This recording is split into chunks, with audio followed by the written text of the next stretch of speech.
Поради сомнеш за криминал, поседување на голем број нерезидентни сметки во странство, утринава е уапсен најзвучниот кочански бизнисмен Ванчо Георгиев Деликатес. Семејството Георгиеви има широко раширен круг на бизниси кои опфаќаат трговија, конфекцијска дејност, производство, а во последните неколку години и градежништво. Георгиев е некогашен пратеник на СДСМ и важеше за исклучително близок соработник на Бранко Црвенковски. Случајно или не, но негови фирми во тој период често добиваат тендери, а многумина тврдат дека Георгиев е најомилениот соработник на Црвенковски од источниот регион. Овој статус на кочанчанецот му овозможи многу сатисфакции без притоа никој да го порекнува неговото чувство за бизнис. Поради сето ова, Ванчо Деликатес во Кочани изгради авторитет и моќ на кој многумина им завидуваа, но и се плашеа. Негова лична одважност плюс многу пари не секогаш беа комплимент за Георгиев. Едноставно, има многу луѓе во Кочани на кои апсењето на Георгиев им го разубави денот. Од друга страна пак, многумина во овој момент се подготвени да се заколнат во неговата честност, добронамерност и човеколюбие.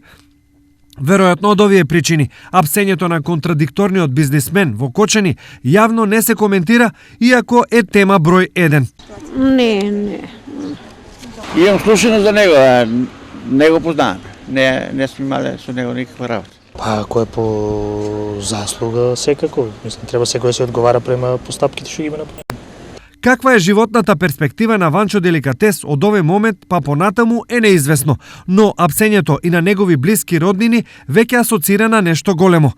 Дали и колкав дел од споменатите 2,5 милиони евра испрала пералната на Георгиеви, ке се види, но царството Деликатес се тресе, силно. Освен кочанчанецот Ванчо Деликатес, во истата акција на МВР е уапсен и поранешниот пратеник на СДСМ од Пробиштип, Душко Николовски, некогашен директор на Рудници Злетово и сувенир од Самоков.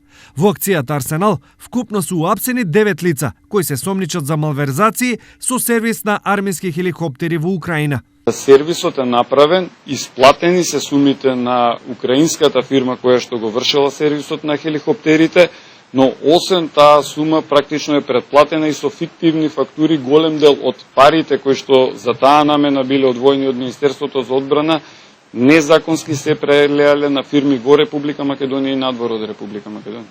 Вкупно се претпоставува дека на овој начин државата е оштетена за 2,7 милиони долари.